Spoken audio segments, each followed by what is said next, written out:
here we go again. Story time.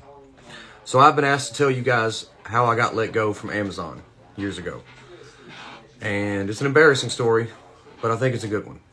So years ago, I worked as a temporary at Amazon, and my job was to pick items. And I picked items, put them on a conveyor belt, sent them to a centralized location, and they got shipped out, right?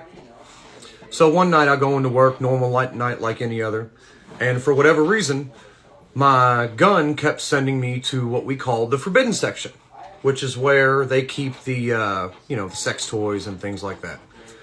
So I go back there and I start picking these items, and, none of them are really crazy. Some of them are, stupid little dildos, or one was a book. I remember it was called Tickle My Pickle.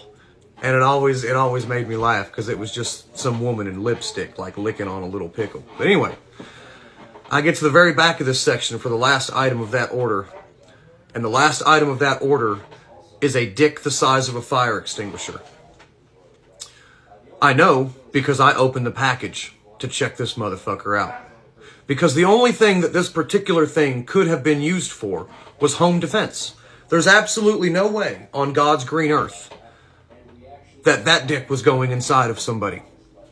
So, I used it as a lightsaber, I jiggled it around, I made noises. It was fucking funny, right? You know what else was funny? When I decided to stick it on the conveyor. So I did, and the conveyor was comically slow. So this dick is just jiggling along. I thought it was the greatest thing ever. Until I couldn't pull it back off the conveyor. So this dick gets to the end of the conveyor, flips upside down, and I run down to chase it. Because now I'm panicking. Because this dick has begun to knock product off of the conveyor. So it's essentially destroying my side of the factory. And it's all my fault. So I go down there, get this thing in a bear hug, put my weight on it, try to pull it off of the conveyor belt. It's not working.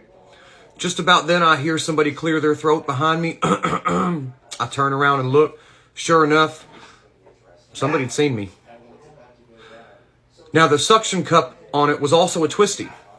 Because as I twisted this thing, as I turned around, the dick came right off. So here I am just holding this thing like this, looking at a man that I really despise personally, in the single most embarrassing moment of my life. So I did what anybody else would do, I think, in my situation. I put my head down, brought that dick back to where it was supposed to go, and walked out of the factory and never came back.